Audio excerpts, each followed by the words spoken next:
It has been 6 months since Apple released the iPhone 14 Pro Max, and it has been my trusty companion ever since. And while this phone may look a lot like the iPhone 13 Pro Max that came before it, there's actually a lot new here with the iPhone 14 Pro Max. And there's actually a lot of things that I have learned in these 6 months of using it, things that I really couldn't answer when I first unboxed it, like how the interactions with the dynamic island have played out over 6 months, how it feels to use an iPhone with an always-on display. It's the first one ever with an always-on display, and a new camera system that actually has way more megapixels in it that, although it may be good for some people, it may not actually be the best choice for everyone looking to purchase a phone. Not to mention, there's some real annoyances that I have with this phone after using it for such a long period that didn't make themselves apparent during my initial review that may actually be a deal breaker for anyone thinking about buying this phone today. Okay, I don't want this to be a rehash of my earlier videos where we covered a lot with the iPhone 14 Pro, but I do want to speak about my experiences of picking the bigger Pro Max model over the regular Pro. Now, 6 months on a big phone have really made me appreciate its strengths. Size does matter, folks, and I actually don't regret going big. That's a low-hanging fruit. That's a low-hanging fruit of a joke. I'm better than that. I'm embarrassed that my mind went to such an unfunny realm. I apologize to the Greg's Gadgets viewing audience. Now, personally, I do prefer small-sized phones. Don't say it! Don't say it! Don't say it!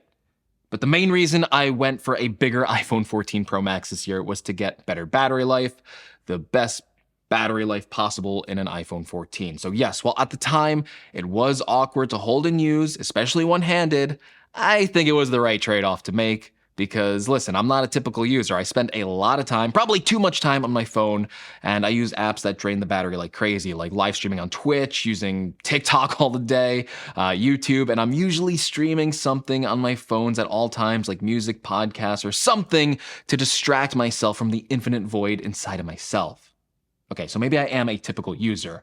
Of course, I also like to use it for productivity, taking notes throughout the day, using the Things app to track my daily tasks and projects, and keeping in touch with my friends and family. I spend an unhealthy amount of time on messages on this phone daily. iMessage is probably one of my most used apps at this point, which is kind of crazy how much I don't even realize how much I use it. I also got the 14 Pro as a content creation device. It's not all fun and games and all wasting time here, right? So I have been a heavy user of the 14 Pro camera, which also does drain the battery pretty quickly. So having all of this extra battery capacity in the Pro Max has made a big difference over my regular 13 Pro. In fact, in 6 months of use, my battery health is still at 100% capacity. So there is definitely enough battery here to get me through a typical day of usage, and usually with battery to spare. So this phone, so far, battery life has aged beautifully. Another thing I can assess now with this design is durability. I feel like iPhone durability has gotten so good with recent releases, and I had this test firsthand when my caseless 14 Pro Max slipped out of my hand and crashed onto a hard tile floor, and I was delighted to pick up my 14 Pro and see that the glass did not shatter on the front or the back. Now, at first I thought my phone was completely unscathed from any damage, but I did eventually realize that it did get a little scuff on the bottom of the stainless steel frame here. It totally hasn't been driving me crazy every single day that I look at it, knowing that my perfect iPhone 14 Pro Max, this pristine, beautiful device, is now forever tarnished. It doesn't bother me one bit. It doesn't make me angry. It doesn't make me upset. I have accepted that things in life are not always perfect, and some things are flawed, and you gotta embrace all of your flaws. Not that I have any, not like this 14 Pro Max, which is flawed because it's scuffed on the bottom. Okay, the phone did hold up well from such a large drop. I should be grateful the glass didn't shatter.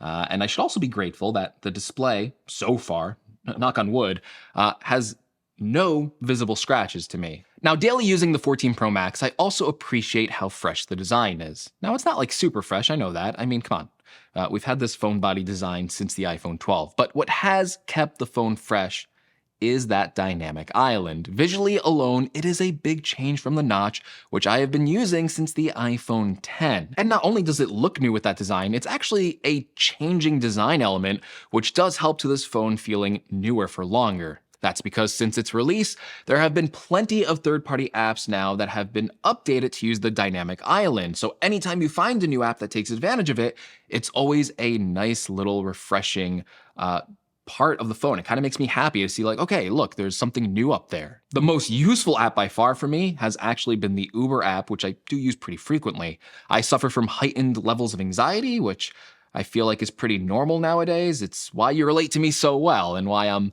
the most relatable and your most favorite YouTuber. There is no irony in that statement, I know. I know you guys love me, and I love you. And because we share this anxiety connection, I know it's hard to relax when you call. Well, you don't really call an Uber.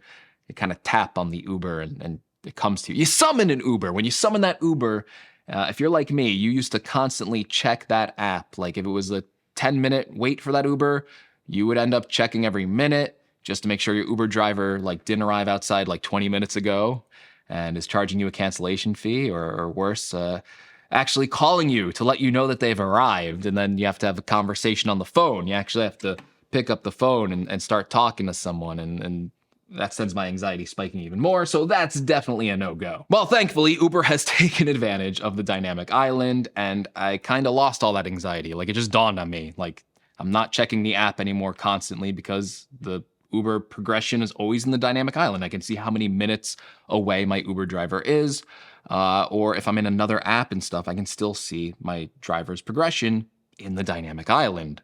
There's a lot of apps currently in the travel department that really do take advantage of the dynamic island feature, and I'm kind of looking forward to my next plane ride so I can test out other apps that really make use of the dynamic island. A notable one for that one is Flighty, and that one looks like a detailed, rich app, which really does take advantage of this new user interface element.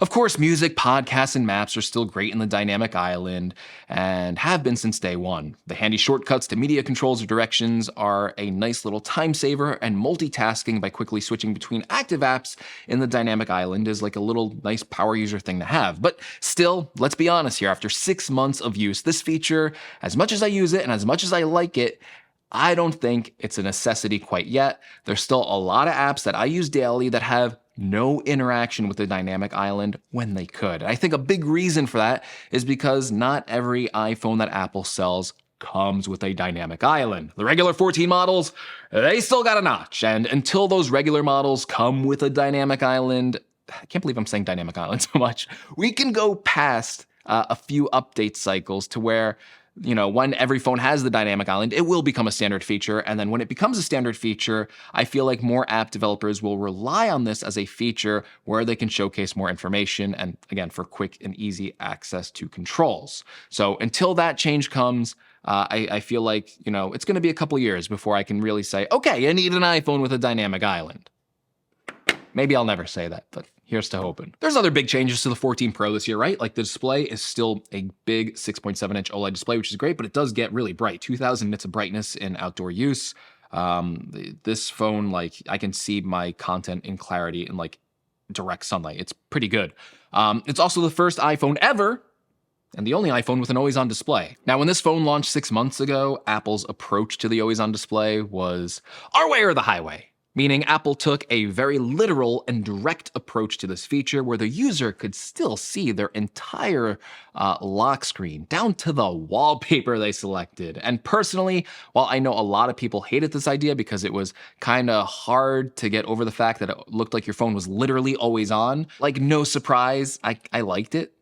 Call me an Apple sheep or whatever, but I liked Apple's approach to this. However, I did find there was a negative because I found that with this always on display on with the wallpaper on, I found that my battery life was draining perhaps just a little faster than I would like. And that's why when iOS 16.3 came out with the option to keep the always on display on, but with the wallpaper option disabled, I turned that on. Not because I didn't like the look of it, but because I wanted the best battery life possible. And the battery drain did feel less significant to me with that newer always on display version. So now the important thing for me is that even with that blacked out wallpaper, the always on display works as intended with Apple's new features like live activities. This is another area where apps like the Uber app could place a live activity on your screen to show you the progress of your driver's route, or say in the Starbucks app, you could see the status of your order. Again, all that stuff for me is very peace of mind, and I like to just glance at the lock screen and see if there's, you know, any additional information that I need to know, and knowing that it's going to be there Again, I really like that. Now, before we get to the camera, I just want to comment on the performance of the 14 Pro because this is the first year I really truly felt that the A16 chip didn't matter in terms of day-to-day performance. Like, it feels identical to the A15 chip. And I know it has a better CPU and a better GPU, but as someone that switched between the regular 14 and the 14 Pro, and now that I know that they both have different chips, this time it really just stands out to me how even though theoretically the performance is a lot better on the 14 Pro, like these have gotten so good at this point that you really don't notice the app loading difference or scrolling and responsiveness between something like the A15 and the A16 chip. So this is the first year. I know we've been saying it for a while, right? Like phone power doesn't matter. This is the first year where I can truly say, yeah, like it's probably doing a lot of processing for things like the camera, but in terms of like going on Twitter and YouTube and all that stuff, I'm not noticing any speed improvements on this A16 chip. Okay, let's talk about the camera, because I have taken a lot of photos and videos with the 14 Pro, and I'm sure you want to hear about it. You want to hear about my family vacation photos, right? Like, isn't it weird that back in the day you would like make fun of families for showing you slideshows of photos, and that would be considered boring. But now if you watch like your average tech review, 50% of the review is taken up by people showing you a slideshow of a bunch of boring photos. An interesting thought dynamic. We really have strayed from entertaining people, haven't we? So I'm gonna try not to bore you. I'm not gonna do like a deep dive like I did with my initial iPhone 14 Pro review, but I have to say that the main camera is mostly very good. For 90% of my photos, I utilize the regular 12 megapixel mode with pixel binning, and I'd say most of my photos come out looking really good in most situations with, you know, like excellent dynamic range, clarity, details, good highlight roll off, all that stuff. However, I'm not sure if it's just me, but I feel like the 14 Pro does occasionally pop out a pretty bad photo due to its heavy processing in this pixel binned mode. Like sometimes I'll take a photo and I'll see a preview of the photo and I think that looks great, but then the processing like kicks in like a second later and I see like a lot of over sharpening that just makes the photo look badly processed to me. It's not every photo, but I do feel like it happens a lot more on my 14 Pro than it has on any other iPhone that I've used before. Now the big surprise for me this year was the front-facing camera. It's just so good with the addition of autofocus. It can actually take some really impressive selfie photos, and using it to record front-facing videos is actually really nice as well. It produces some really great videos, and there's times where like I think people would be fooled and they would think like this was the rear-facing camera, and you know, I'm just obsessed with myself. So anytime I take a selfie and I see my beautiful face in that front-facing camera, I'm obsessed with how good looking I am. So, you know, it's just a winning feature for me. Now, let's talk about the other lens, the lens that needs to go, and that is the 3x telephoto lens. Listen, I've recently tested out and reviewed the S23 Ultra, and while that camera system has its own pros and cons, one thing that is undeniable is the zoom on the S23 Ultra kicks the butt of the 14 Pro Max. And that's because it has a native 10x zoom, and no matter what kind of zoom shot you take, if you need to punch in more beyond 3x, it is going to look better on the S23 Ultra, which is why I really hope that with the next iPhone 15 Pro, I mean, this is like the mid-cycle, right? It's time to talk about features we want. On the 15 Pro, I hope Apple goes with a 6x or a 10x zoom and gets rid of the 3x lens. I really think that this lens is super redundant at this point, especially because of that handy 2x mode that Apple introduced by cropping into that bigger 48 megapixel sensor for a full 12 megapixel photo. Like, we don't need a 2x mode and a 3x mode. Let's go beyond that because they're just so close already. Give us something better. If you're gonna have a zoom on here, Apple, let's punch it up a bit. All right, I said 90% of my shots were on the 12 megapixel camera, but occasionally I do turn on Apple's Pro RAW mode to utilize the full sensor readout of that 48 megapixel sensor. And I usually do this when I'm taking photos of something that I want to preserve in the highest quality or photos that I know I'll want to edit and tweak later. Overall, the Pro RAW mode gives you a lot of flexibility when editing your photos and just gives you way more detail to work with than the regular 12 megapixel mode. You can crop in a lot, you can blow up these pictures, and they look absolutely fantastic. And the Pro RAW mode itself is just an excellent way to take photos, get more information, but still keep the benefits of computational photography. But that does bring me to an annoyance. That's right, it's right over here. The lightning port. Now, I've been a long defender of this guy, the lightning port. We've had some good times, me and the lightning port, okay? You know, I don't want to call myself a lightning port hater, but at this point, I mentioned before that I use this phone for content creation. I'm shooting a lot of video on it. Sometimes I'm utilizing the bigger file sizes of those 48 megapixel sensors. This thing as a content creation device is so good. Like the video you can get on this for a smartphone, it's just so good to me. Like there's times where I'm even questioning, like, do I need to bring like a big camera with me? Like there's a lot of inserts in these videos that I use for YouTube where it's like, I'm just gonna use my iPhone camera and I don't think anyone's really gonna notice. But the lightning port, it charges, right? It does what we need it to do. But when you have a lot of video and photo that you need to offload to a computer, let's say, and it's slow. It's slow to transfer those things. And with things like this Apple ProRAW photo mode, and especially if you utilize something like ProRes video, it takes a very long time to get those files off this phone, even connected with that lightning cable. And AirDrop just isn't a good enough solution, because if you have a lot of photos and videos, it takes a long time for that too.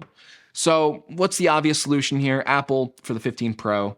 As much as I like the lightning port for charging my phone, it's a fine port. The first reversible port, it did a lot of good things for the iPhone. It was better than the 30 pin. It's time to give us a USB-C port, not because I want to charge it with a USB-C port, but because I need faster data rate transfer. Like if you could put a Thunderbolt port on this, even a USB-C Thunderbolt port on this, that's going to be so much better for pro users who actually use this thing for content creation now. This thing is so great for photo and video, but when you're dealing with those bigger file sizes especially, you need a faster way to take off and offload those. You need a faster way to offload these files onto a computer. So that would be my number one complaint with the 14 Pro Max. It's so capable and so powerful with its camera system now, but it's just being held back as a content creation device because it doesn't have a USB-C port. So hopefully, and rumors are saying, the 15 Pro will get that USB-C port, and hopefully it's a very, very, very, very fast port, because that's all I care about. Like if they put a USB-C port on it and it's lightning speeds, and that's the only difference, I could charge USB-C,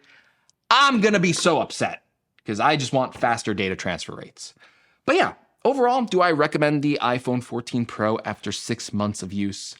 I do. I still think this year especially, this was a standout phone when you compared it against the regular 14. You got a lot of bang for your buck with the features compared to the regular 14, and things like this camera system, all that stuff are great. Now, listen, if your current phone works fine and you can wait 6 months for Apple to release the iPhone 15, you're going to get an even better deal when that happens. There's a lot of exciting rumors there, but I think this is still a fine phone to get. I would just say that if you are planning to use this for content creation and you want that faster port, maybe you should wait. I don't like telling people to wait, because it's like, well, maybe you need a new phone now. But like if your current phone's fine and you know you're going to be using that for content creation, maybe wait for the USB-C port. But all right, hopefully you enjoyed this video. If you did, why don't you give me a like? If you want to see more from the channel, make sure you're subscribed. And as always, thank you so much for watching. 6 months later, the iPhone 14 Pro Max, probably one of my favorite iPhones ever. No surprise, right? So take care, everyone. Have a great day. And my watch has buzzed me, so I think it's time to end the video. Goodbye.